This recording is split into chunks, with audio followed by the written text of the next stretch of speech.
Well, everybody, this was not on my to-do list because I was ill prepared and I frankly forgot this was happening. But Todd just went on the Kind of Funny Games cast, which, if you don't know, is like the biggest gaming podcast in the world, I believe. Todd said he listens to them regularly. It's Kind of Funny Games cast and Reddit are Todd's like main sources, he says in the opening segment of this. So we're gonna listen to it because he talks about like Starfield allegedly. He talks about Elder Scrolls 6, Fallout, organizing a big studio, so reorganization stuff, Fallout 76, the Fallout show. He discusses like all of the shadow drops and leak problems, all sorts of stuff. So we're gonna look through it. It's gonna be interesting. I'm excited to see it. Of course, you should go support Kind of Funny Games cast for making this happen. Not that they really need my shout out. They are like the biggest gaming podcast in the world, so props to them. But they did this, and you know, I think that this should be interesting. Most of their audience seems to be on podcast platforms. They just streamed this and it just ended, and they've got like, you know, 6,500 views on it. Todd, you come over here, baby. We'll get you more. You deserve more views, baby. You're Todd freaking Howard. I have a cardboard cutout of you. Does Jeff? Not Jeff. Greg? No. I bet, I'm willing to bet he doesn't own a single cardboard cutout or candle of you. And you're doing that? Really? Wow. We need the awkward Luke interview. Dude, if he ever came on the stream, I don't like, I'm like a dog barking at cars. You know, I don't know what I would do if I got one. I just do things. That's the thing. If he showed up, I'd be like, hey, buddy. Hi. You know, like, what do I even do? Anyway, it's going to be interesting. I'm excited to hear what they talk about. And I think, you know, going into this, we do have to lay the groundwork. It's come to my attention that there's some exaggeration that's going on. I want to be clear about something just as we get into this and as I turn on the AC, because I can tell I'm going to get heated. Todd, we meme him a lot. Shocker, I know. We meme on him a lot, but he is a legend, okay? Mainly, like, most frustrations we have with BGS have been born out of his absence, okay? So a lot of our frustrations with the direction of BGS games has come as he's gotten less and less involved. There's like clear evidence, interviews from dozens of employees that have worked there, that when Todd works on something, it is better than when he doesn't work on something. The problem has been he's gotten so spread thin by doing Indiana Jones, by doing, of course, Starfield, the Fallout TV show, working on all the mobile games, working on the like 3 different studios they run. And as he's gotten more and more spread out, the quality has dropped. And that's just that's the problem. Okay. But Todd is a legend of the industry, no doubt. We do meme about him overselling stuff, and I do think that is certainly a trait of him. I think at his core, he's a really good salesman as well as game designer for open world sandbox games, but that's what gets him in trouble, is the sales stuff, is that he kind of tends to overpromise a little bit, or he doesn't temper expectations. He just lets it go free, you know? And if there's a question where the answer is no, he tends to just not answer the question at all, which lets it spin up, you know, crazier and crazier. So it's going to be interesting. I am not expecting, as we go through this, a super hard-hitting interview. If you're expecting him to rail Todd about something like union busting or something, like, I wouldn't expect that. Plus, I don't think they've done that. I think actually BGS Montreal, I think it is, they actually have a union form. So I guess that wouldn't even make sense. But I'm not expecting any sort of crazy hard-hitting journalism. This, I think, is certainly a conversation between friends primarily. But let's see. Welcome to the Kind of Funny Games cast for Wednesday, February 18th. 2026. I'm one of your hosts, Greg Miller, alongside studio head and creative director Bethesda, Todd Howard. Hello, Todd. Oh, hey, how you doing? Great to see you. It's good to see you after you dodged me at DICE. I did. That is completely my fault. We always catch up at DICE. An annual tradition to get a cup of coffee at DICE. An annual tradition. And you left me hanging because I didn't hit you up until the week of. That was my mistake. That was my problem. I think this is one thing you will see, and it's why you get kind of conflicting. There's a conflicting dynamic within the industry. Like there's people that are framed as journalists, and then there's people that are like influencers, and then there's people in the middle. And personally, it seems to me like Greg is in the middle, where he used to be like games journalist. I think he worked at IGN, but like he's not quite a like YouTuber, streamer, influencer type. So he's somewhere in the middle, and that leads to this weird positioning where people expect journalism standards, but in reality, I think his interactions with a lot of people are much more content creator focused, where it's like just go get a cup of coffee and talk about games. And I think that's where a lot of the disconnect comes from, where people are expecting a certain, approach, and then it's much more just vibes. It's better to do it this way. And where's the damn candle? Don't you doubt me. It's burning. It's right there. Don't you doubt me. In front of everybody else. In front of everyone. Yeah, I saw the chat earlier. Was like, is this live? This is live. Super chatting on youtube.com/kindoffunnygames. Ask Todd your questions. Of course, remember, we couldn't do this without our Patreon producers at patreon.com/kindoffunny. Carl Jacobs, Omega Buster, Delaney the Psalm Twining. Thank you so much. Todd, how are you? I'm awesome. It was a great dice. It's been a crazy year for us. So just a few things going on. Just wrapped the Fallout season 2. We're writing season 3. Good. We had Oblivion Remastered the past year. All the Fallout 76 updates. We're working on Starfield content. And of course, the big games we have coming in the future. Indiana Jones. So, this or that. Just a few, just a little things. You start off, of course, walking out on a Nintendo Partner Direct this time to announce all those games coming to Nintendo Switch 2. No big deal there. And then you jump into DICE and you get going. But yeah, I think that's the thing. It's so great for you to come back. Thank you so much. Of course, you, April 29th? This is the show I listen to. I tell you that. I know you do. Like, we use Discord. Everybody know you use Discord for They this? do, yeah. Okay, so I have Discord on my work computer here at the office. It's the only thing I've ever used it for. So Confirmed, Todd doesn't have friends. Oh, Todd. He only uses Discord for interviews with Kind of Funny Games. He doesn't play games with friends. He doesn't Discord it with friends. That's so sad. That's so sad. Everyone feel sad for Todd. Feel sad for Todd. That's tragic. That's tragic.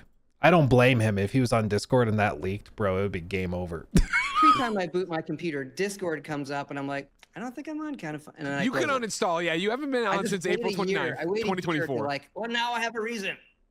Well, you see, usually when I call people on the show, I just call them on their phone. So I'll just start doing that for you. You can do that. You have mine. I know. Well, I don't want to bug you all the time. You don't abuse it, so I appreciate you. Well, that's the thing. Once the number's given out, you understand it's a red light. Yeah, here we go. It's go time. Anytime you get a phone call from me in the middle of the day, you're going to be live on the show. But yeah, I have so many questions to ask you on the record, I guess, which is why it makes more sense for you to return. Again, you ushered in Kind of Funny Gamescast as a daily show on April 29th, 2024. I can't thank you enough for that. We have been steamrolling ever since with daily content, the #1 and #2 video game daily podcast in the world, all because of you, Todd Howard. But I digress. I think you had something to do with it. Of course, let's get to the topic of the show. Todd. It's Todd Howard. So many places to start, Todd. And I think... Sorry, it's a slow build. We're getting there. Stay strong, friends. We're getting there. The only logical place to start is, of course, Starfield. I know some, Elder Scrolls 6, when the Fallout remastered rumors, all this. We'll get to that. All right, we'll get to that, everybody watching live and watching later. When you get a show, you're allowed to ask about your favorite game. Because I was offended this morning when I went to the No Sodium Starfield subreddit, which I go to frequently, if not daily. I'm there lurking and looking. Agent Shane said, of course, watch him talk about everything but Starfield. Caleb's92 donated $10 Fair for opinion. Super Chat. Fair question. Todd was already living in the future and uses TeamSpeak so Discord doesn't leak his ID. Oh. Praise Todd and his future insight. Praise Todd. I liked what somebody else said where they were like, nah, he's using Skype because it's BGS. And of course, they'd be using the old thing. What was pre-Skype even? He's just using Yahoo IM. That's all he does. That would be funny. I remember my grandma using Yahoo IMs like to communicate with my mom. That's a throwback. Anyway, the Starfield like subreddit being referenced, that's funny. And then of course on that thread I said I am one of you. I will get us Starfield answers or else. Todd, what the hell is going on with Starfield? Because even before I let you answer, So wait, I thought he was joking. No Sodium Starfield. It's literally a Discord that, wait, I thought he was joking. Is this a real subreddit? I thought he was joking. I thought he was just like joking that that's what he calls the Starfield subreddit. Did they like literally move subreddits because the other one was too toxic? No way, dude. That's literally come discuss your adventures through the cosmos with fellow redditors. Do not be afraid to express constructive criticism about the game. The only thing we don't allow here is toxicity. For other game discussion besides Starfield, join our general low sodium subreddit at the Goblin Hub. That I didn't know. Toxicity, don't engage in annoying arguments. Okay, I don't know what that means. That's freaking funny, dude. I did not know this was a thing. I will say the official Starfield subreddit doesn't surprise me they don't go over there. There's a lot of people frustrated. That's freaking funny. That's freaking funny. I thought he was joking, but he's real. Okay. I have never had a more wackadoo preview than what y'all let me do for Starfield's upcoming content. Remember I told you guys this happened? A bunch of people were like, Luke, I don't know. Luke doesn't have like a super strong track record because he doesn't leak stuff. So like, who knows if he has the track record? I told you guys this happened back in November, that a bunch of people who are considered friends of Bethesda were invited out to a digital preview event and they got to see Starfield running. And remember what I said. I'm going to show you in case you doubt me.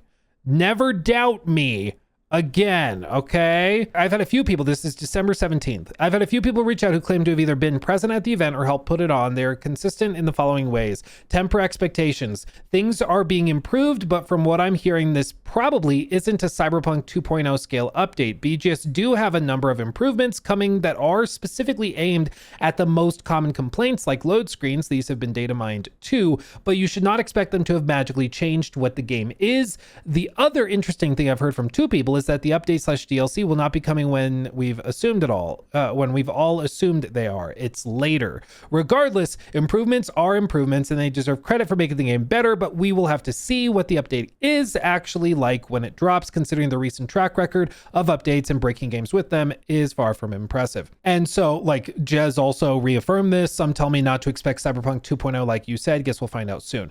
So the clear like statements were it's coming later. Everybody thought it was going to be coming at probably in like January as part of like the Xbox showcase. That didn't happen. It was coming later, and people thought, oh, it's going to be Starfield 2.0. How many times have we heard people say Starfield 2.0? This is what Todd had to say about that.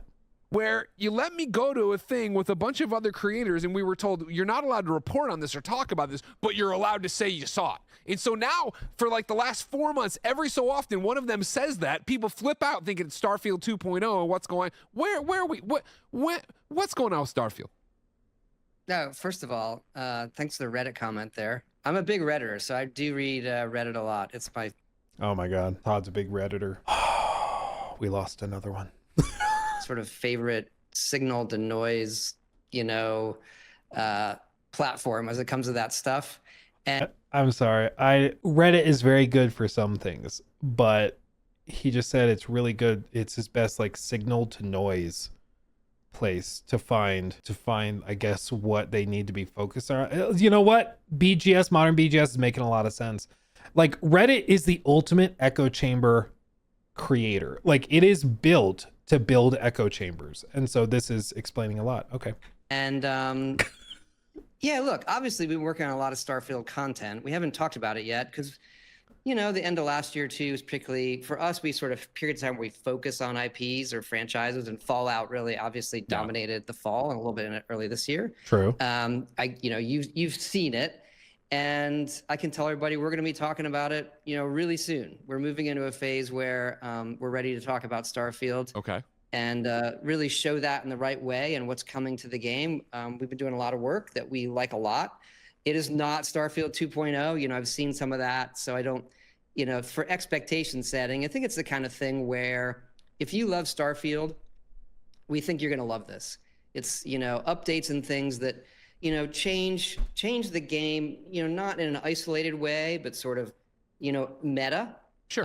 Using outer space and things in ways that we haven't. But look, if Starfield's something that, didn't connect with you right away, or you bounced off it or found it boring in places, I don't think this is going to change that fundamentally. But if you're someone who loves Starfield, like you, Greg, Yeah. we think it's really, really, we're really, really happy with it. We like it a lot. And we just, we have such a big audience on the game. It's really like a game. Hold on, I'll get to what he's about to say in a second because it's interesting. Told you. I don't typically. Oh my god, I love to gloat.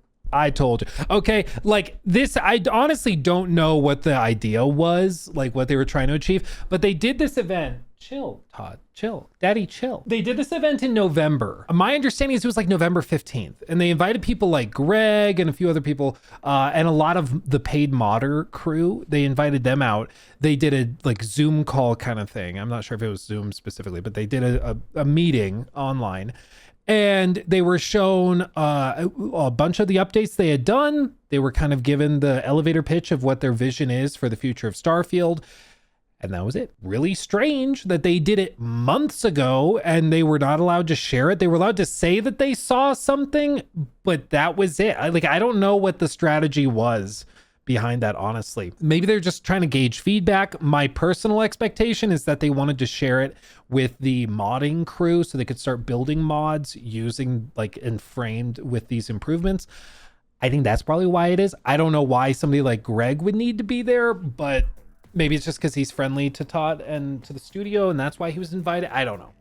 The whole thing is weird. I don't understand it, to be fair. Yeah, I don't understand the strategy behind that event that they had. I'm sure there was some thought process behind it. I just don't understand it. That being said, he says very soon they'll showcase what they've done, but in very not Todd fashion, he is walking it back and tempering expectations. Like I said at the top, Todd doesn't tend to do that. Todd tends to say a lot of stuff. People get excited. They claim and assert 10 things that are not real. And conveniently, he just doesn't really respond to those. Like I remember with Starfield at launch, there were a bunch of people saying, oh, I bet you can fly on the planet's surface. For sure. You can fly from space down to the planet. We had that in No Man's Sky in 2016. I bet they have it. It was not in the game. That could have been something easily debunked, but it would lower the hype level. It would be a problem. Obviously, it ended up being one. So just didn't talk about it. So when the game came out, it was a big story that, oh, you're just loading into fish bowls. It was breaking news that was happening. And I think that is a trait of Todd that I think, needs to be addressed because it's gotten him in more trouble than I think he would have otherwise been in. And so now seeing him tempering expectations, I think is good because I've heard from people, not Todd, that saw this preview of what's coming and they said, yeah, it's not Starfield 2.0. This is not a Cyberpunk 2.0 level update. It's not reinventing the game to make people who didn't like it. It's going to be more Starfield, probably better Starfield, but it's still Starfield. If you thought Starfield was boring, it's still going to be boring. Past hours beast in terms of Starfield for us. And we're really, really, happy with the results and our audience is great. Is that imminent? You're preparing, you're getting ready. Wait, did I miss it? And our audience is great. And we're really, really hours beast. Yeah, so what he just mentioned is interesting. So we heard many stories when Starfield launched that it had really high average hour play counts, 40-hour average, crazy numbers. And if you don't know, apparently the main metric that Game Pass and performance on Game Pass is judged by is hours. Just like with Netflix, just like with YouTube, the main metric they care about is how much time are you spending on the platform. So the most valuable thing to Xbox is if you can create a game that has high hours played. Them having a 10 out of 10 masterpiece game that's only an hour long isn't very valuable. Who cares? They need something that will keep you subscribed. They need something that will keep you hooked. And that's what Starfield has been, according to Todd and according to the independent data that we have, is that it's been a Game Pass hours beast. Such a big audience on the game. It's really a Game Pass hours beast in terms of Starfield for us, and we're really, really, happy with the results, and our audience is great. Which, to be fair, I think is that imminent? like the people that play Starfield play a lot of it. You're preparing. You're getting ready to talk. How close to talking are we? It's soonish. It is soonish. I don't want to spoil the day, but it's coming soon. Yeah.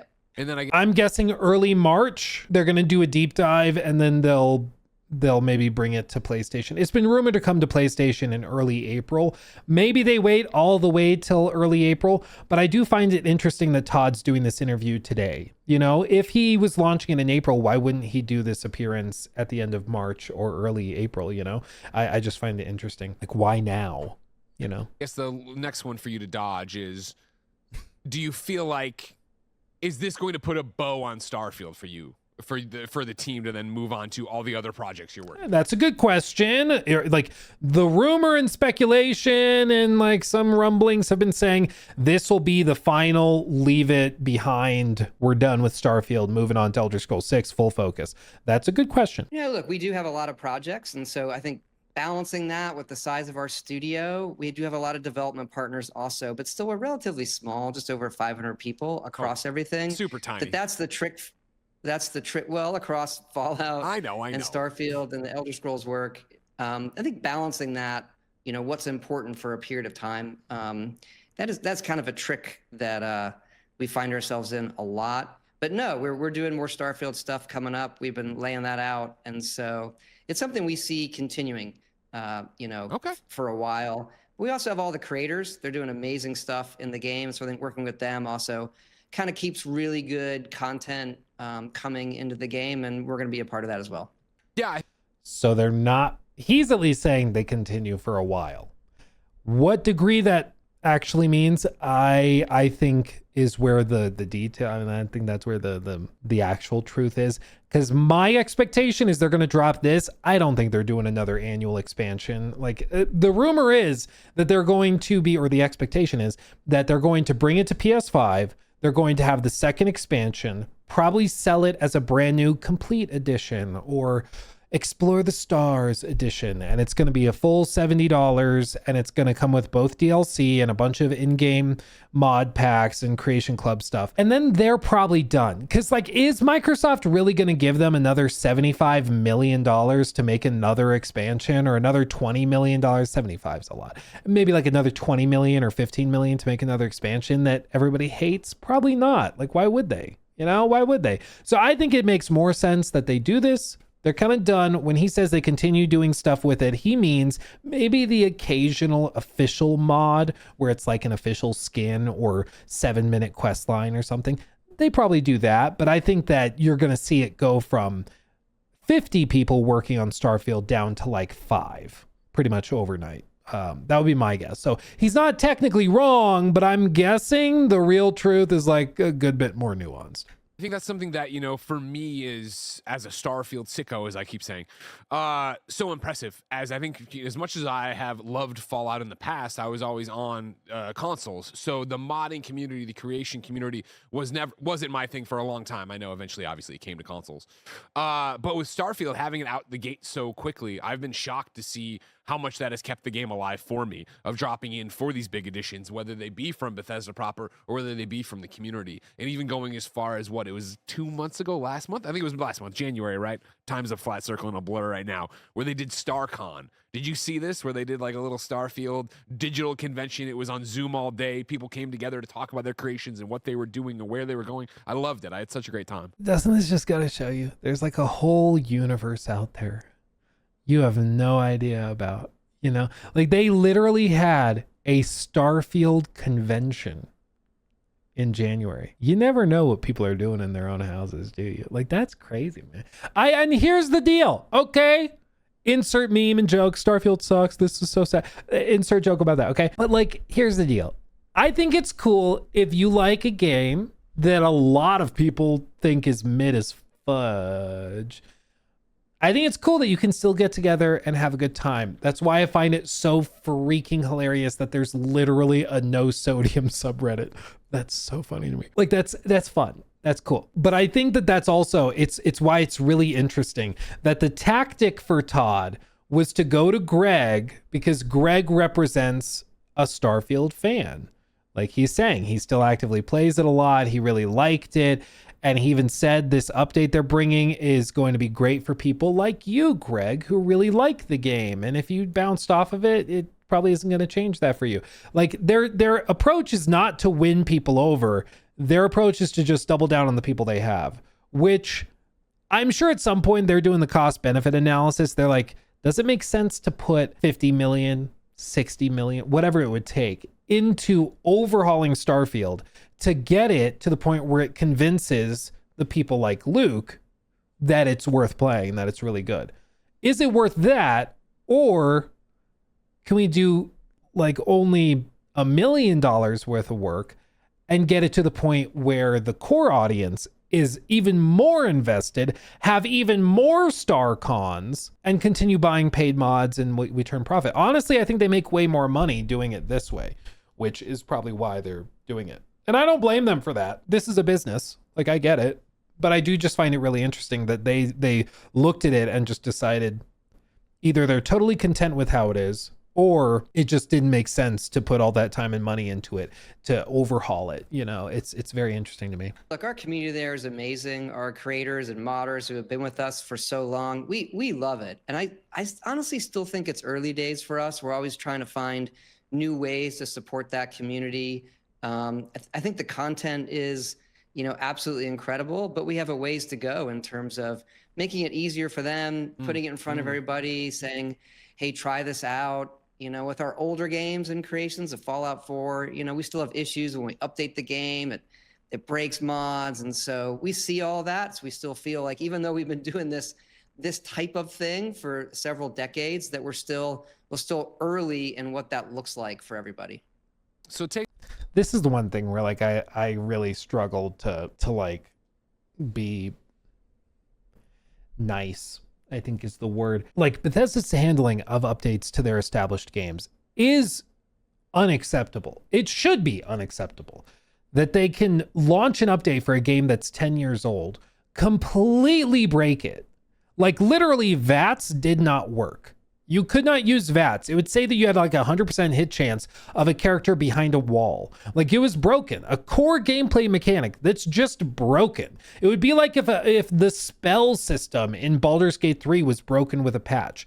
Big deal, okay? Big deal. And it took them 19 months to update it and fix it. And how did they fix it? They literally Control-Z'd the improvements they brought. Like, it's so unacceptably insane that I can't really be nice about. Like, again, Todd's a legend of the industry. He's made some incredible games, but as the head of a studio, how is that something we just shrug off? Like, I would expect, even for Greg, like as a friend of Todd, I would expect him to be like, can we just talk about that real quick? Can we just like real quick ask, like, what are we doing? Like, you know, why did that take so long? Can you help the audience understand why it took 19 months to fix a totally busted version of your game that people wanted to play because of the show that was really good?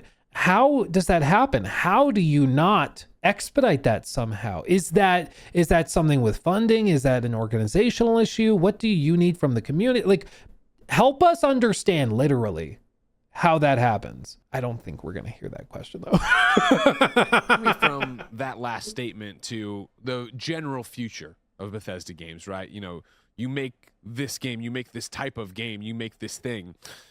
Do you see that changing?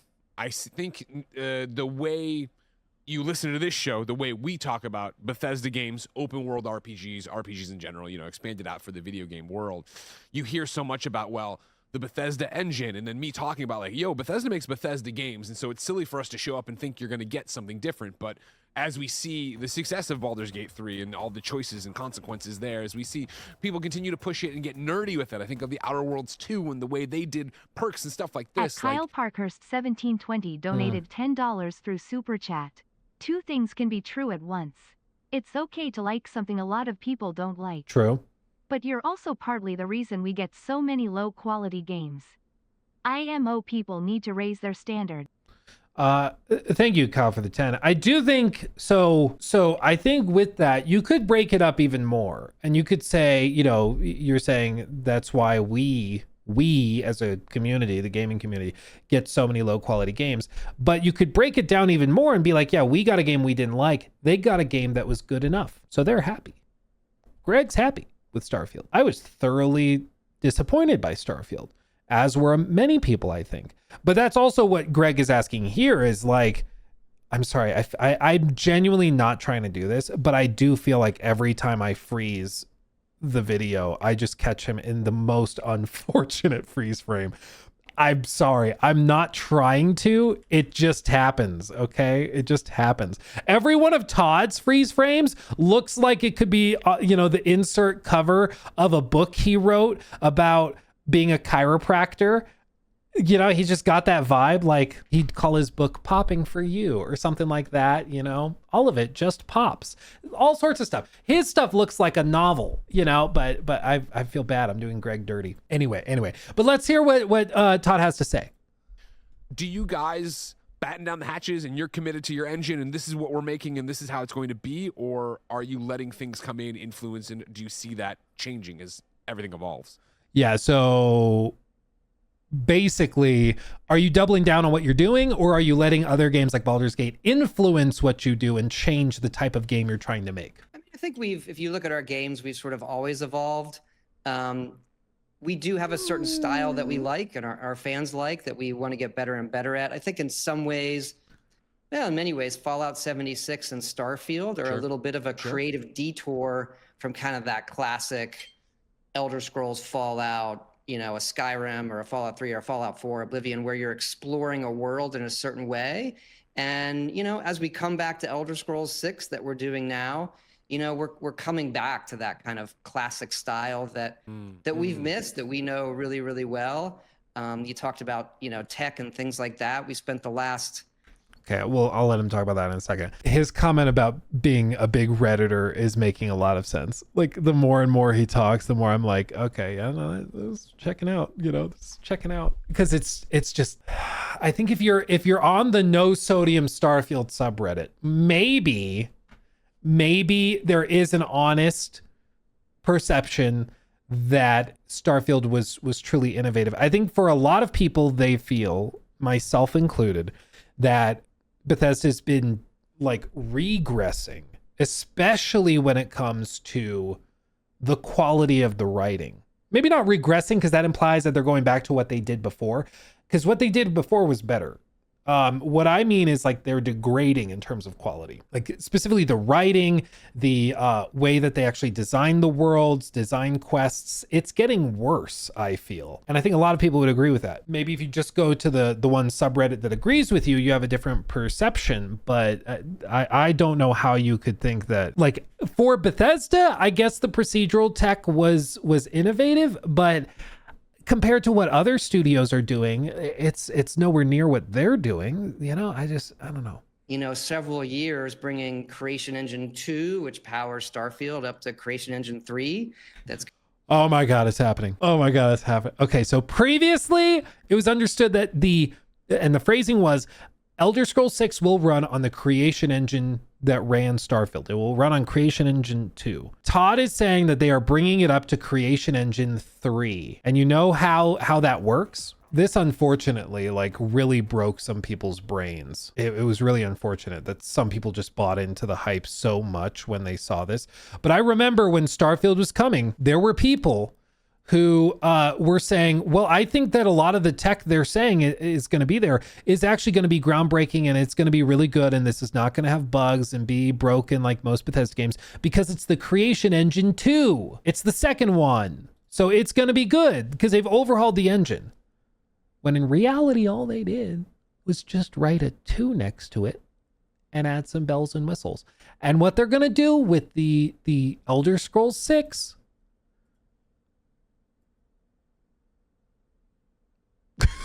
is literally that. And dude, there's going to be so many people screaming that no, this time it's different. It's a new engine. It's the Creation Engine 3. Well, I feel like if you zoom in, you can actually you know, you can still see remnants of the 2 underneath it. I think it's still Creation Engine. It's just got like a new number next to it. No, totally new, totally overhauled. No, like for real, I can see the 2 underneath the 3. It's the same engine. Nope, totally new. That's literally what's going to happen. It happened with Starfield. It's going to happen again. I thought that they were just going to stick to Creation Engine 2 and be like, okay, we're just going to focus on some improvements. We're not going to act like it's totally new thing.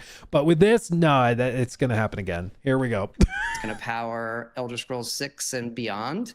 And, you know, obviously we do all the rendering things. We're really happy with the new stuff that we're doing, but also kind of world systems loading, how we bring things into the world.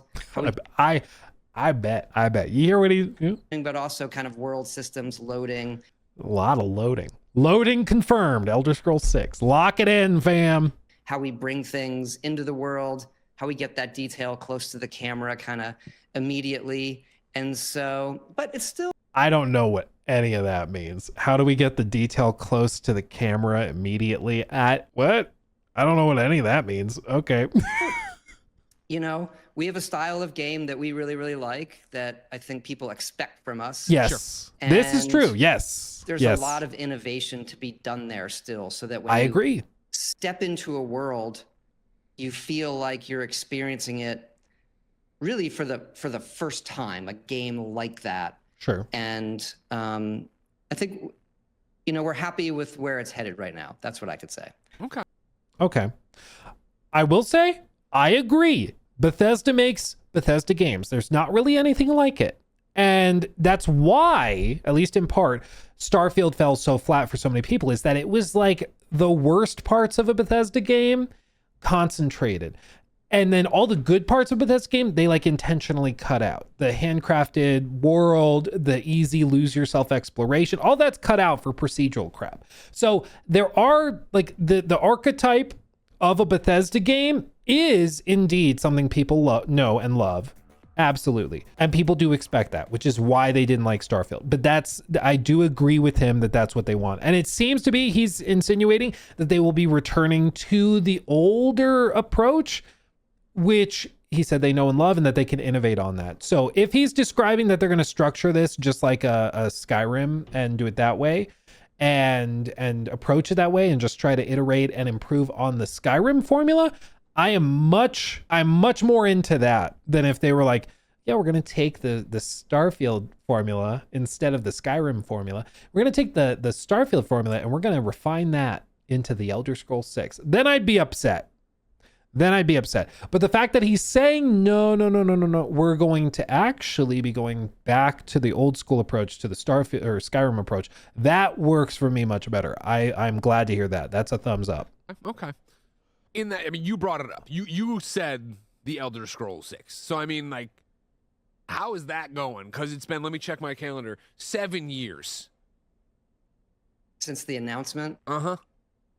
Yeah, I mean, look, I think everybody knows that why we announced it that way then. Yeah, it's not my preference. My preference is all... I don't think they do know, Todd. It's not been confirmed. I've been saying for years, 7 years at this point, that the reason they announced it in 2018 was because they were trying to build up their portfolio because they needed to sell the company, and they sold to Xbox later, but they were announcing everything to put everything on the table for negotiations with Xbox. And I think that's pretty well demonstrated at this point, but that's never been confirmed. And anytime people have asked, why did you announce it so early? He's like, well, it just at the time it seemed right. So I don't think it's been confirmed. Always you hear nothing, and then one day the game is out. Like there's an announcement Sure. and the game is out. Like that's my perfect scenario.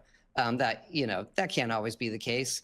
And at that time, he wanted to signal to people, because it's the obvious question when you announce a 76, are you still going to be doing single player games? Sure. So you announce a Starfield. Sure. The next question is, well, what about Elder Scrolls 6? So that really was, and even then, look, we know where the game is set. We know some things we're doing. Just, hey, this is going to be happening. And so, look, like I said, it's going well. We're happy with it. It's going to be a while yet. We're happy with where we push the technology and how the game is coming together. You know, we're able to play it. We're about to pass a big milestone internally. the majority of the studio is on the game and some of our partners. So, it's weird. And partners, get ready for leaks, fam. Get ready for leaks. Did you know that like 90% of all game industry leaks come from like 2 people that work at one of these contractors? They work at one of these like Virtuos game type places that work on a little bit. One of them does work for Virtuos, but they work like on a bunch of different games for a bunch of different studios. So they see a ton of stuff that happens. And that's where most of the leaks come from. It's very interesting. But I think that we will probably be seeing leaks relatively soon, and he's going to talk about that later. But I think that, it would have been such a fascinating shift if they had not announced it. Can you imagine if they had not announced it back in 2018 and it still was not announced today? Like, how would that have shifted the dynamic? How would that have shifted everything? Like, we would know that they're working on Elder Scrolls 6, but Todd would be doing these interviews being like, yeah, we're really excited to share what's coming next. That's it. That's it. That's all. It would be so fascinating. Yes, Luke went back to part-time janitorial work so he can leak all those studios. Well, there was a leak years ago, I think like 2021, of a guy in a Rockstar studio, and somebody left their computer on, and there was a build of GTA 6 running, very, very early build, running on the computer. And he took a little picture on his cell phone covertly while like cleaning the floors and everything. No joke. Janitors have leaked stuff before when somebody forgets to turn their computer off before leaving for the day. It does happen. It's kind of crazy. I remember when I worked in commercial real estate, we were told you have to put all of your paperwork locked in a cabinet, lock it, take your key with you, because the janitorial staff comes in and you never know. There were horror stories from the 80s of like brokers from other firms paying the cleaning lady to steal documents and leads to give to them so they could go get the deal. Like, actual crazy stuff. That's a story for a separate time though. Anyway, continuing. Hey, like, I'm not here to like sell anything or talk. Really, it's really a catch-up conversation. Yeah. So I feel bad because people want information. I appreciate that, but I'm much more, I like to think long-term about when you really see the game and hear about it, focusing on that moment and kind of, not today or the time in between. Well, I assure you, I doubt very few people showed up to the Kind of Funny Games cast expecting you to show footage today. So don't worry, you're in a safe spot. You just did. There you go. That was it.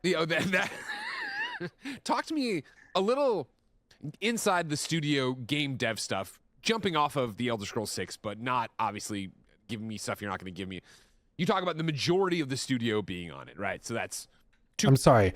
We'll let him talk. I love the idea, Dr. Sujiro, I think. I love the idea of like a hypothetical situation where Todd comes on stream and we're like, hey guys, be nice. We have a guest. And then I'm like, let me catch up on some comments. I'm going to read some comments for you and you can just respond. Okay. Real quick. Todd is a hobbit and a loser and a lizard.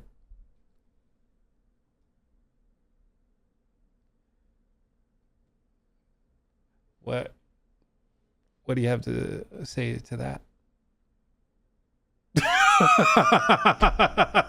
This is why we can't have nice things, okay? This is why. 250 plus people who are working on that. I will say, we've never seen his feet. Could he be a hobbit? It's not impossible. I'm just asking questions. How do you keep that straight? You know what I mean? How do you, as a studio, as a team, as multiple teams, as multiple project managers, bosses, organize something of that magnitude? Good question. Oh yeah, it's tricky, but we do have production directors on every project and creative directors. I tend to spend most of my time on the new things, so like most of my time is on Elder Scrolls 6. Sure. That's good. And then, the other projects, we have great leaders sort of across the studio. You think about Elder Scrolls, the majority of the folks who made Skyrim are actually still here. And the studio is an amazing place where we have people that have been here decades, but we also have a lot of new talent that's coming to the studio with skills they've picked up at other studios, or they grew up as fans of our games and now they're professionals. So I think the studio makeup is in a really great spot. But yeah, it's a juggling act. You know, Fallout 76 is so popular. Yeah. We have another big season coming out. It's like our 65th or 66th update to that game. I and did my so- homework. 66. Don't worry, of course. Season 20. At SK under T Dome donated $10 through Super Chat. Has he mentioned when I am getting my Canvas L bag yet? It's in the mail.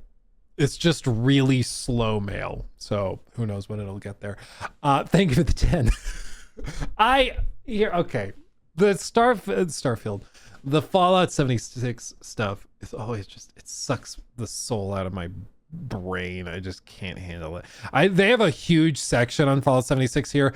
I think I'm gonna skip it because it's just not really relevant to what we want to talk about, and then we'll probably skip forward to the Fallout games discussion and talk about that. But yeah, it's just I get it. It's got a lot of players. There are people that like it, but dude, I don't think it's the core audience. At some rapper rhyme 1234 donated $49.99 through Super Jesus, Chat. thank you. Very generous. Thanks for making videos and streaming. They help distract me from all the drama in my life and help me relax. I'm 26. My dad died a year ago, and I want you to know how much you help people. Oh, damn it, it cut off. I'm 26. My dad died a year ago, and I want you to know how much you help people by just existing and doing what you do. Oh, thank you so much, my friend. I'm so sorry to hear that. Hopefully you're doing well and you're taking care of yourself. Losing a loved one is never, ever easy. Just make sure you take time to talk to people, stay close to the ones around you. But I'm glad that I could put a smile on your face, even if it's for whatever the hell this is. So I appreciate you, my friend. Much love to some rapper rhyme. Okay, everybody in chat, much love to some rapper rhyme. Hope you're having a good one, my friend. Hope you're having a good one. Vet Gamer, thank you also for that. I hope they upgrade their writing team. I wouldn't get my hopes up. Wouldn't get my hopes up. At Condemned 4 Honor donated $10 through Super Chat. Do you think he'll announce a new Skyrim port? That's what we're really here for. It's true. You remember the one they did for the Alexa? I forgot I have one in here. And it's trying to rebel. It's trying to talk to me. But you never know. Going back to the writer thing, I wouldn't expect. I would not expect it. I think it's the same crew. And I mean, honestly, again, what is he supposed to say here? Of course, like, what's he supposed to say? The team here is really, it's not great. And we've lost a lot of talent, and the new guys don't have any idea what they're doing. Like, of course he's going to be like, the team's great. Everything's wonderful. Like, of course, it's why I've seen people analyze this, and I'll see like big fanboy type guys go and be like, well, they said that the studio's never been better, that it's functionally really, really good. I'm like, yeah. What can you imagine a world where he doesn't say that? Imagine how much of an a-hole he'd have to be like, things suck here, man. Like, it would never happen. It's just crazy. The people will use that as like a point of defense. It's wild. The backwoods coming out March 3rd. I'm prepped. I'm ready. With Bigfoot. There you go. All right. Well, What's the point of these puff piece interviews? Here's the thing. Puff piece interviews, I think there actually is a place for them. This may surprise you, okay? Not from journalists. I think an actual journalist should always be like hard hitting. I'm not a journalist, and I would never pretend to be. I literally have a Todd Howard cardboard cutout and a candle. I'm not a serious person, okay? At Redhead Jack donated $10 through Super Just Chat. not. Hey Alexa, play Skyrim. Yeah, I don't know if that still works. I'm kind of scared to try it. I don't know if that works still. Maybe it does. I don't know. Thank you for the 10. I'll have to try it later. But like, if I were to do an interview, I think that like if I talk to a dev, I'll probably be a little bit more like direct with my questions and a little more substantive. At least I try to be. But in the case like a situation like this where I think they're friends and they're just chatting and it happens to be a podcast, I think there's a place for that. And for more of a puff piece situation, I think there's a place for that. And I think it's useful because it's disarming. And so you can end up in situations where maybe Todd is just chatting with a buddy of his and he says something maybe he wouldn't have said if he was in like PR mode, Like if he's in PR mode, I don't think he talks about that November event at all. I think if he's in PR mode, I don't think he talks about Creation Engine 3 at all. But when he's hanging out with a friend, I think it's fine. I think, you know, loosen up a little bit. So I think there is a place for them. For sure. Plug that. We'll get there. But that, look, when you have a big live service game in that way, it does take a lot of time and headspace from the studio, but great team on that, great partners on that. So that's in a good spot. I think this is also important to stress. This is part of like a broader industry-wide drama that's going on right now, which is that the single-player gaming crew doesn't just not care for live service, they hate live service. You've probably noticed that. The reaction that we've seen from like Titanfall fans to Highguard when they use that nostalgia to try and seed excitement for a live service game, or the Horizon game where it's like, yeah, you like the Horizon Forbidden West and Horizon Zero Dawn? Here's a live service game that looks nothing like it. Here you go. You're going to like it because it's got the same title. And the gamers hate it and react very negatively. Why is that? I think it's just frankly because we've seen for this whole generation years and years wasted on live service games that those single player game players don't care about or not interested in and would typically be apathetic. They would typically just hand wave it away, be like, I don't really care, whatever, it's not for me. But they've noticed that those games represent 5 to 6 years of them not getting anything that they like. And shocker, they hate that. They really do. When we see Horizon Hunters Gathering, you may be like, it's just not for me. But it also represents 5 to 6 years of getting no new Horizon mainline entry. So it's not just, well, it's not for you. Just sit on the sidelines, ignore it. No, it literally is them taking away the thing that you could have gotten and replacing it with something you don't care for. You know, and that just understandably people get ticked by it. You know, they get frustrated by it.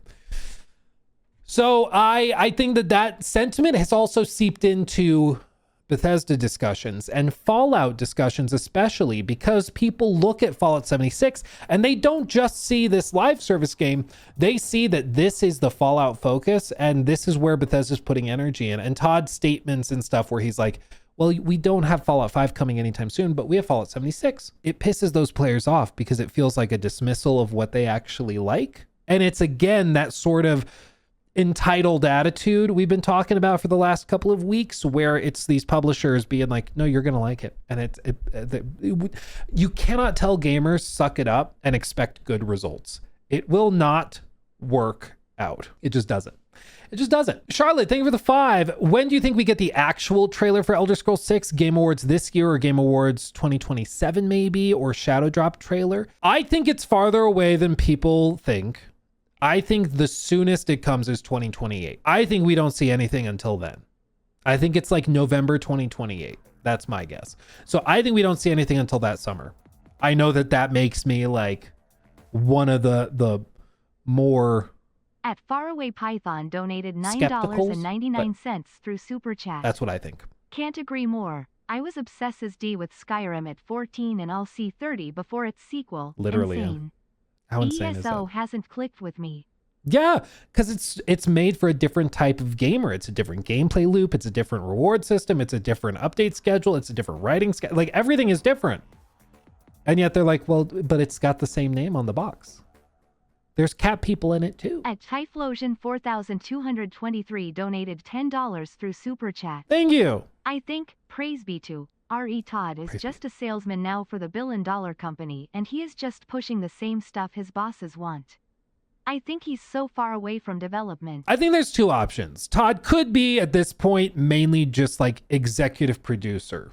I think that there's an argument to be made that his role now is much more executive producer. There's some of the developer interviews that have been done from like Kiwi Talks, for example. Great channel. Seriously, look up on YouTube. Kiwi Talks does a bunch of interviews with game devs. And he's done a bunch with Bethesda developers who have since left. And they all share the idea that Todd has gotten less and less and less involved, and he's tried to put new people in his position to take over the workload. He doesn't want to be the bottleneck anymore. He wants to just kind of take on a broad decision-making position. So I don't think, I don't think he's going in, walking in cubicles 7 days a week, it's like 5 days a week, being like, hey, we're going to change this. Can you do that? That animation looks weird. Can we adjust that? This boss, we need to upscale. He needs to be twice as tall. Yeah. Re-rig him, do whatever you got to do. But yeah, I don't think he's doing that kind of micromanaging stuff anymore. I think he's big picture.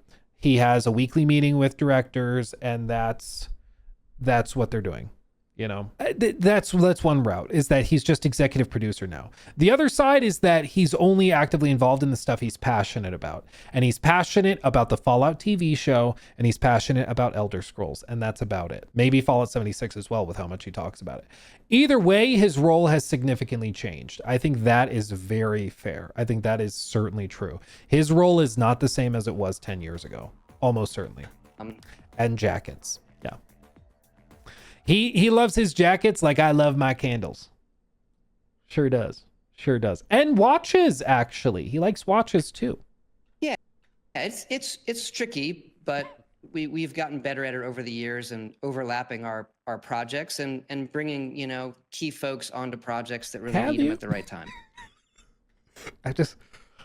We gotten better at overlapping our projects. When is Fallout 5 expected to come out again? Like 2034? 2035-ish?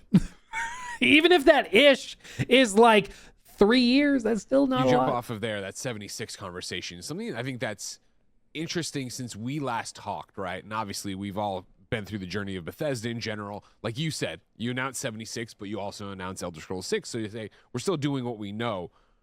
Now that we're so far on the 76 train, and obviously we've been up, down, around curves all through, blah, blah, blah. Does the studio feel like, hey, this is such a great addition to the portfolio? Because I think about when, the jumping platform allegiances here, Naughty Dog pulled the plug on the Last of Us multiplayer thing. And their statement was like, hey, we started down this train of making a multiplayer game where we realized it was going to take us so far away from making the single player games we're known for. It seems like for all the bumps along the way, you guys have found a way to do that, but maintain and still make the solo stuff, make this thing, and try to satisfy two very different audiences. Yeah, look, it was incredibly difficult. It was difficult to get it to launch, and it didn't launch great. And then it was even harder to sort of, pull it out of that. And then when it starts getting really popular again, maintain it. We're really fortunate. Look, the community around that game is incredible. Mm-hmm. And, there were so many people that wanted to play a game like that. Granted, not every Fallout fan, we realize that, sure, given the history of it and the single player nature of it. But so many people wanted to play a game like that. They kind of, stuck with us.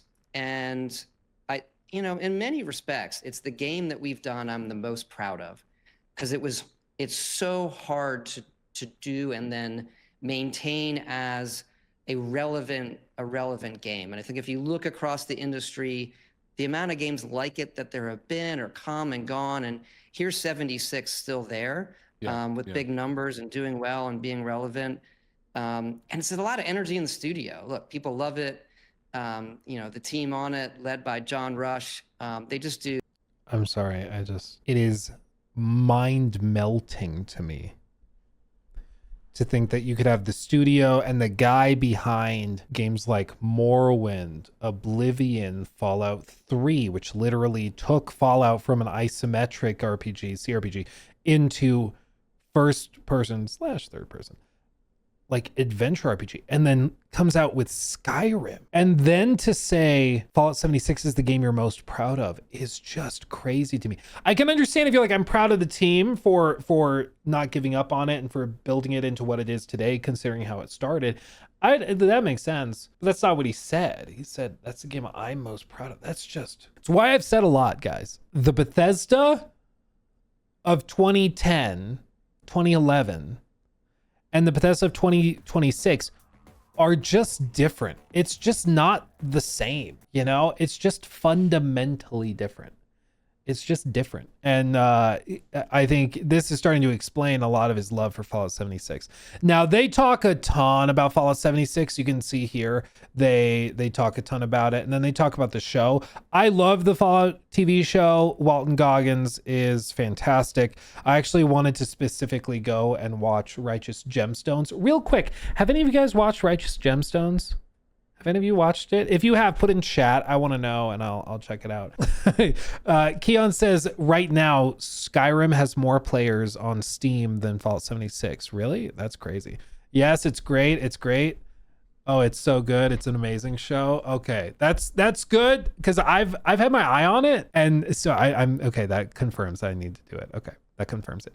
Okay, let's fast forward to the section where he talks about Fallout games and hear what he had to say there. Okay, hear what that is. Games. Todd, when are we getting another one of those? Because you got it. The Oblivion remaster Well, was a the new huge update for success. Fallout 76 drops in a few weeks. It drops on March 3rd. Season 24 and the Backwoods. We're aware. Look, for us, that's a new yeah. I Look, know. When it comes to development, for us, that's a new thing. Is there a chip on the shoulder of the again, I Fallout wish I could 76 talk team about about that? Is there a chip on the shoulder of the Fallout every time they see it Fallout 5 when Fallout 1 and they're like, we are on update 66 of Fallout 76. Go give it a shot. I wouldn't say a chip. We just want people to recognize how much work we're doing on Fallout that we're putting Fair. out. That's you fair. know, many times a year. Just we're really proud of it, and there's a great audience there. So, but it's understandable.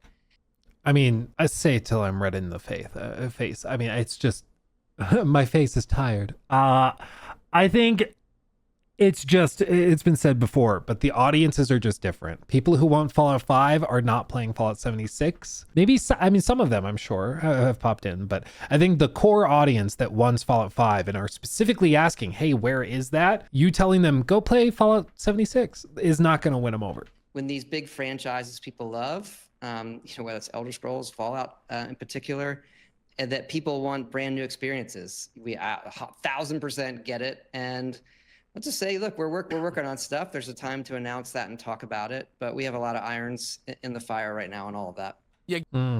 Meatloaf69 on Twitch says, let's be real, it's because of the Fallout TV show. Yeah, I think that's a big part of it. To be fair. But I think I also just remembered that Twitch, like, I gotta adjust something. Twitch really doesn't like if you merge chats. They really don't like that. So let me, sorry. You guys can see chats, but I just remember that they did that and they're gonna freak out if I merge chat. Twitch is the only one that cares. Twitch, they don't want you to merge their chat with YouTube's chat. Just kind of weird. Anyway, with this though, I do think the Fallout show is part of the reason why they're doing it this way. I do think that that's true. I think that there's a little more nuance to it. Like Todd, I think that's a high growth sector for them is probably how it would be described. I think that that's a big part of it. For them, it's a big opportunity to grow the fandom and to continue seeing growth. A lot of their other stuff is just kind of stagnant until they have a big update. And so this represents like one of the few areas that they can actually overhaul, you know? I think that that's a part of it. For sure. Continuing on. Give me that update. Last time you were here, you were very cryptic. Said, "Oh, we have multiple Fallout projects at work for multiple." Give me a number. How many numbers we got? Fallout 5, of course, that's happening. Multiple. Yeah, the multiple is still the number. Yeah. Okay. Yeah. But the Oblivion, surprise remaster launch, that was a big hit, right? It was huge, actually. People love yeah. that. That seems like a great thing to do with all sorts of Fallout games. Yeah, I would say I'm softened on the whole remaster thing. There was a lot of conversation about, hey, should we remaster some of our games? You look at your catalog, you say, what's the right thing to do? We felt Oblivion was the right one. I am this is only for like the stuff we've made here that I've made. Sure. I'm sort of anti-remake. I respect the other ones out there, but I think part of the age of a game is part of it's part of what it is, like its personality and what it represented when it came out. And so as we approached Oblivion, it was I definitely want it to be a remaster, but kind of the absolute best version of that you can imagine. And so the original game, was important to us that the original game was running. It was like, okay, well, imagine you had patched that game many, many, many times for like many years. You had patched it. What would you have done? And so we sort of took that approach with sprinting and some other things. And then graphically, let's just make it look modern, but still in the style it was, right? So we're not gonna redesign the armor to be something new in the Elder Scrolls. It's like that version of it looking the way you kind of remember, but up-res. So, I mean, that was our approach to that game. And fortunately, it was, it was really, bigger than we imagined. Another thing, I mentioned Fallout Season 2, but another thing where the sort of dartboard of outcomes, when you're touching a kind of, game with the legacy of like Oblivion, most of the outcomes in the dartboard are bad, right? You can mess with what it was for people. And so we talked about that, like, hey, here's the sliver that we need to hit that kind of, not just acknowledges the legacy, but in many ways enhances it. And so really proud of the work everyone did on it. And so we're very happy with it. And, clearly given the success of that remaster, we think about others, but we'll see what happens. I mean, obviously, elephant in the room. They're looking at doing the Fallout 3 remaster remake and looking at doing a Fallout New Vegas one. What's interesting, though, is that the discussion has largely been on Fallout 3, but the understanding has been that Fallout 3 remake, remaster, whatever, is being done by Bethesda internally. That was a distinction made by one leaker a while back. I don't remember who specifically, so it could have changed. But the reason that's important to understand as a distinction is because Virtuos mainly did the Oblivion remake, remaster, whatever they called it. So for Bethesda to be the ones doing the Fallout 3 remaster, I don't think they have experts on Unreal Engine in-house. So I'm not sure that's who's doing it, like it's going to be very interesting to see how that plays out, because it could be the case that the Fallout 3 remaster is just kind of like the Skyrim Anniversary Edition. It basically just has some visual mods built in. It could be that. Or they could go and do the Unreal Engine wrapper over top of it, just like they did with the Oblivion remaster. But leaks from like a year or two ago suggested that's not going to happen, and they're not doing it the same way. So it's going to be really interesting to see how they approach it, how they handle it. But let's see. He's now going to talk about shadow drops and leaks, and then we'll talk real quick about the AI section and discuss that. Fair enough. I'll give it to you. I'll let that go. Fine. All right. Maybe I'll play a Fallout one day. Maybe Ben will be 20. He'll be 20 years old when he plays it. Let's move on then. Since you're not going to confirm anything about my Fallout games or remasters and how they can just shadow drop at any time and for the rest of time, every time. I do like shadow drops. I will say that. I know you do. That is my preferred method. And so anything said before a shadow drop or that moment, I don't know if I like the phrase shadow drop, before that moment where you learn about it, anything beforehand or leaks or everything, it just takes away from that moment. And I think that moment is really, really special. And so that's what we try to focus on. All right. I do agree that moment is special. And that's a moment that a lot of us don't have anymore. Everything leaks nowadays and everything is distributed 15 ways to Sunday. So I agree that moment is magical and special. I agree. It's also just practical in terms of business. I have told Ubisoft for like 2 years at this point, it is better for my bottom line, for my business, if they do a long marketing cycle for the Black Flag remake. It is better for my business if I can look at a trailer and then look at a gameplay reveal and a gameplay preview and then do the developer interview deep dive. Like, that's better for my business, is if I can break all that down, tons of content, easy money, right? However, for Ubisoft, having a runway like that gives more time for people to find problems with your stuff. I think if they had not shadow dropped the Oblivion remaster, they would have put it out there. People would have looked at it. They would have asked, how does this run though? And then we start to find out about performance requirements. And then Digital Foundry does an analysis and it's like, it's actually not that great. It's got big problems. All of a sudden, people are doubting it, questioning whether they should buy it.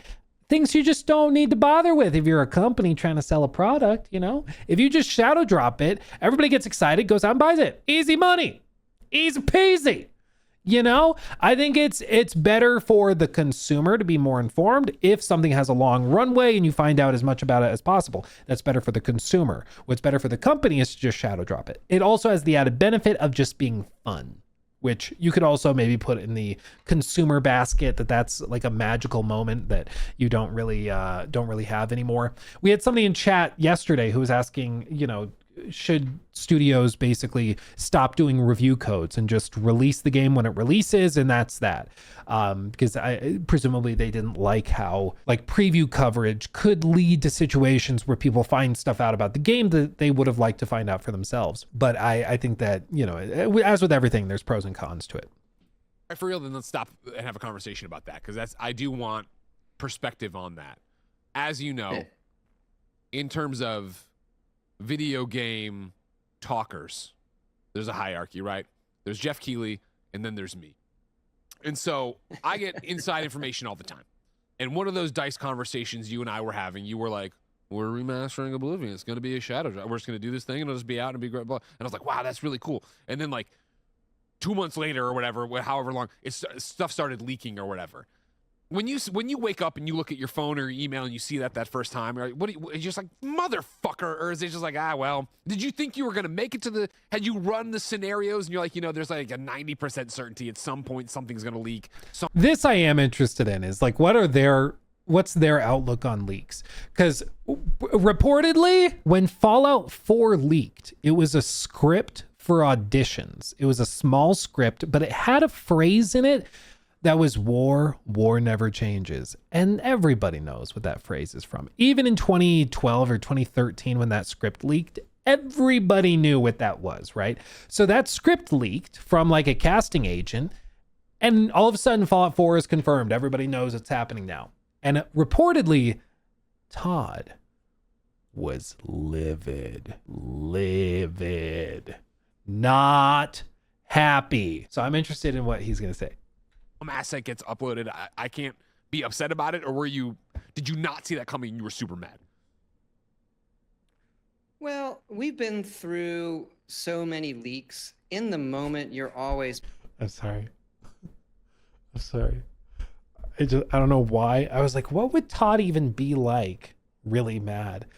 And for some reason, in my mind's eye, I imagine Todd storming out of one of those bakeries that's built into a tree that elves work at, like the Keebler elves. And I imagined him swinging the door open, really angry. It was like, who leaked it? And then he sat down at the step in front of his tree bakery and put massive wooden clogs on his feet. And then just like a really loud clog sound as he walked down trying to find who leaked it. I had like a very vivid vision of this happening while I'm just staring at Todd describing the leak situations. I'm sorry. You could not survive in my brain. You couldn't, okay? You couldn't. Now, officially, I need fan art in the Discord of Todd as a Keebler elf wearing clogs. Did I call him a hobbit? No, I called him an elf that makes delicious cookies. Pissed off. Because it kind of, you know, they ruin a moment that the team's been working on, that you want to be able to present what you're doing in the right way. And it's not to keep it secret. It's because you want to make that game, that moment special for the fans, special for the studio.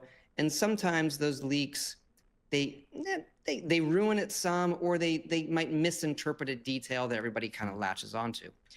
Which is true. There's been plenty of cases, like you may recall with The Last of Us Part 2, there were leaks that came out, a couple big leaks, you know.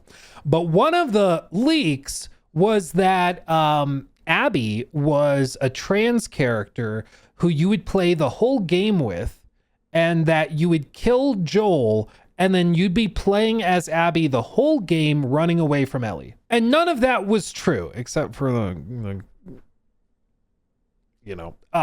but people latched onto that. To this day, I still see people in the comment section whenever we talk about The Last of Us Part 2 who refer to like Abby as a trans character, or say that, yeah, it's just ridiculous. You had to play as her the whole game. There's still people who latched onto that one statement 6 years ago, and think that that's true because they got one sliver and that's all they ever heard. And that's what they run with. To this day, I still in my comment section see that, still to this day.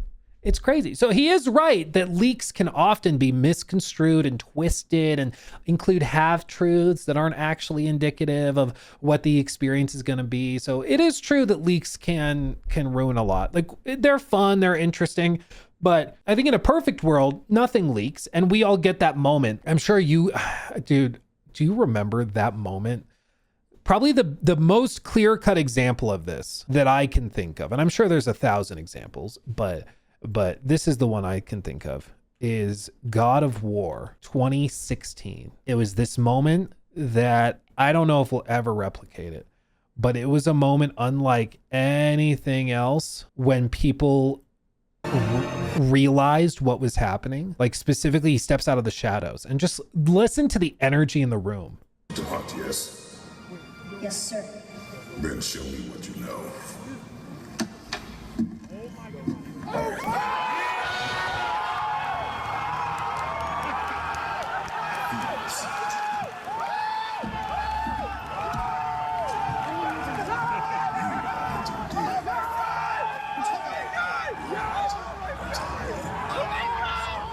Is that a question?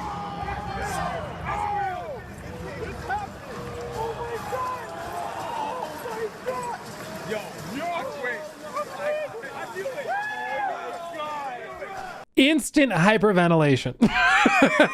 Instantly. It's crazy. But that was a moment in time we don't really get anymore. Like, we just don't. At least we haven't had it in a long time. That moment of genuine shock and surprise, you just don't really see it anymore. Even really exciting stuff. Yeah, Highguard, I guess. Even really exciting stuff like the Larian game with that statue. That was a sliver of it.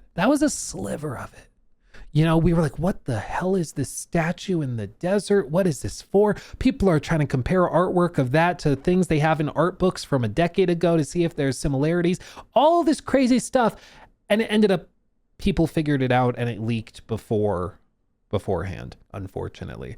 But I think that and maybe it's a remnant, of E3 dying. Maybe it's also that, like, they try to announce games closer to the release date now, so you don't have these big moments where you can have something before retailers have it. That's the problem with trying to do a shadow drop, is that all of those retailers, they can't have any leaks. Like, everything has to be so locked down. It's just not that easy to do. So yeah, it's tricky. It's tricky, no doubt. But God of War 2018 was revealed in 2016. The Last of Us Part 2, I believe, was revealed in 2016 as well. And that allowed for those big moments. Sorry, Todd. That allowed for those big moments because the game was still so far off that they didn't have to worry about any sort of like surprise, like, oh no, Best Buy leaked it or something, because it was still so far out, Anyway, check Discord for Keebler Elf Todd. It's not great looking, but still funny. Oh my God. Interesting. That being said, like, that moment of sort of being annoyed with it goes by pretty fast, because I've also found historically, and this is true for other people, I point it out all the time. Sorry, I realized I didn't change the screen. Professional streamer. It's because I was pulling this up. Mr. Mo made it.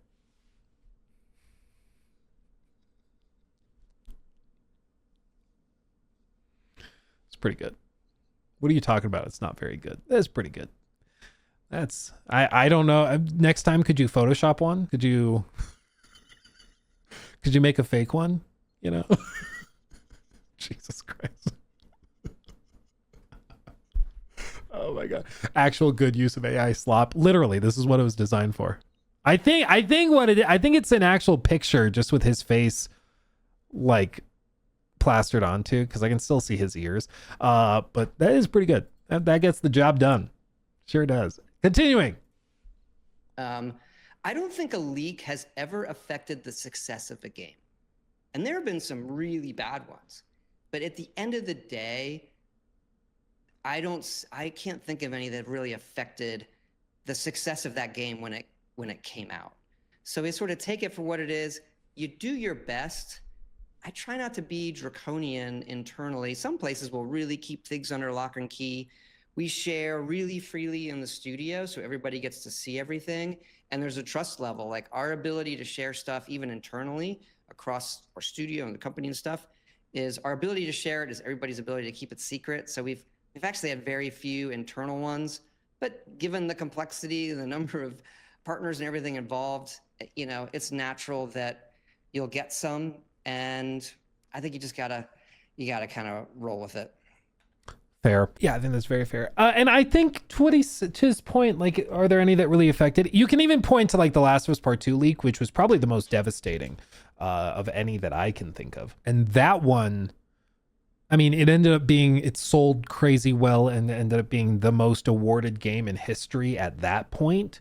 I think Baldur's Gate 3 beat it out, or maybe it was Elden Ring beat it out before Baldur's Gate, but it won the most awards of any game of the Year awards of any game in history at that point. Like it did not, ultimately the game did very, very well, despite what you might see on Twitter, which is interesting, but yeah. Okay, fair enough. Top of the show, you mentioned we're hot off of DICE. We're coming in. DICE was last. Oh yeah, DICE. So DICE is a place where a lot of developers and industry guys get together. So they talk about that a little. If you want to hear those thoughts, definitely go to the full podcast. Again, we're skipping through chunks of this because I want you to still be able to go over to Kind of Funny Gamescast, give them some love, give them some flowers for landing the big T-Dog interview. But let's hear what he has to say about AI. Todd, is ChatGPT going to write the next Elder Scrolls? Probably end up being better, but... Sorry. This is a hot button issue. I saw, you got quoted by Eurogamer talking about it being a tool, right? It'll never replace people, but it's a tool that's here. Are you seeing other folks use it the same way or have that same opinion of it, or they think it's a fad, or where are we at with AI from your side? Well, it's certainly not a fad. I think the AI answer now becomes ask me in 6 months, right? It changes so much what you're seeing out there. For us, we're being like incredibly cautious, kind of viewing it as a tool, like an analyst. Look at the data in our games. We're not using it to generate anything. Sure. I think there's such an element of artistic intention that is essential to what we do and others do. And if you look across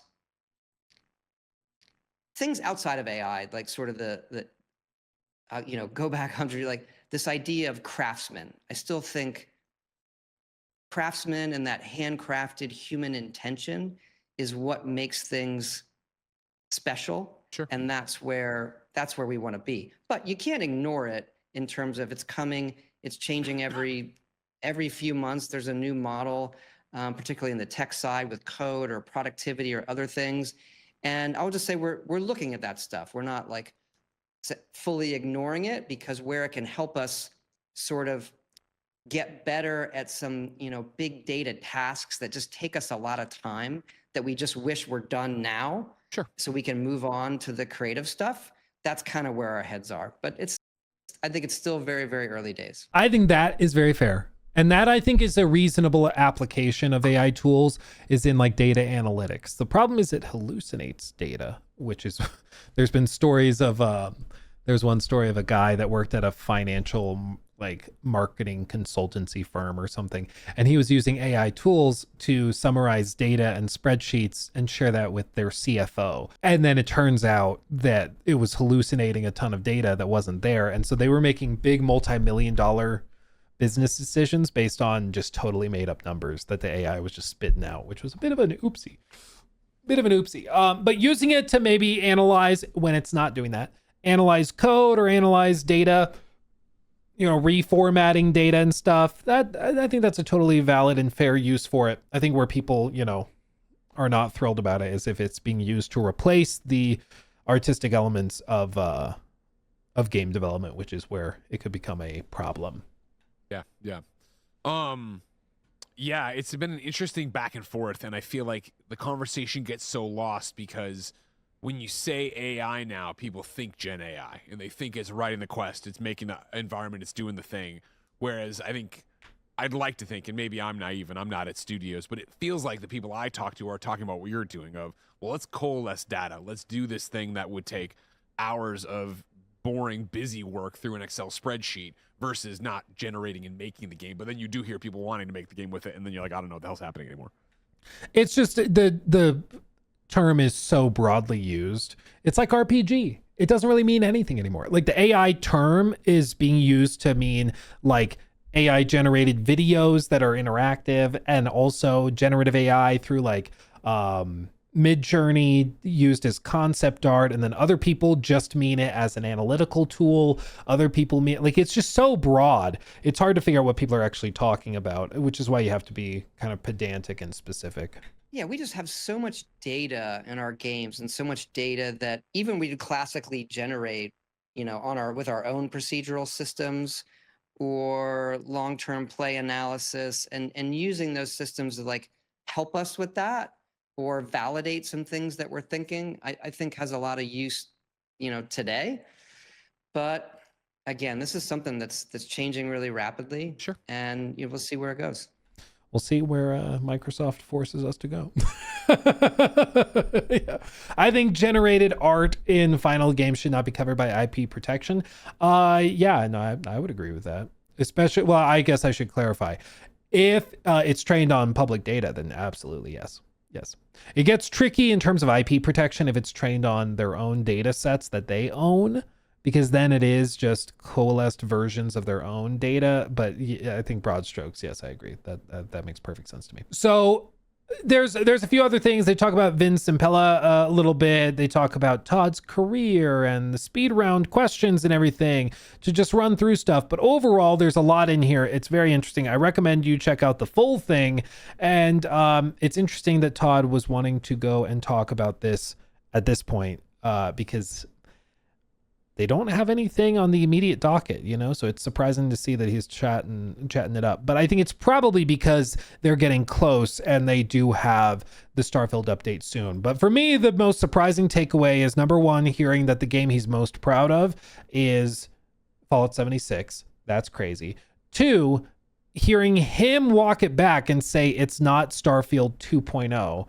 That vibes with what I said back in December after talking to people who tried this or not tried it. Nobody tried it, to be clear. At the event, like a producer and Todd was there, but like the team played it and demonstrated something, but nobody that was at the event played it. Greg didn't play it. Juicehead didn't play it. But even Todd is saying it isn't a Cyberpunk 2.0. It's not Starfield 2.0. It is more Starfield. It's just better Starfield, but it's still Starfield. Okay. I think they're going to like cover up load screens. They're going to have a new system for traveling between points of interest and stuff like that. I think that's a big piece of it too. But either way, I mean, the core tenets of everything that we've seen and heard still hold true. They still are really, really bad about communicating. The last big update for Starfield was March 6th of 2025, when they said, we have a lot of exciting stuff to share with you this year. Oops. So we just, they've got to do something sometime soon. And it sounds interesting because they're not trying to broaden the tent, expand the tent. They're just trying to make the tent more comfortable. So the people that like Starfield, they're going to make it nicer for them. And the people that are outside the tent can stay out there. That's it. So we'll see what happens. My guess is from the way Todd's talking about it, they might try to shadow drop it. It might be that they wait, and then in March at some point, they need to do it early March because late March is stacked. But if they can shadow drop it early March, I think that would be the best bet. Let's see.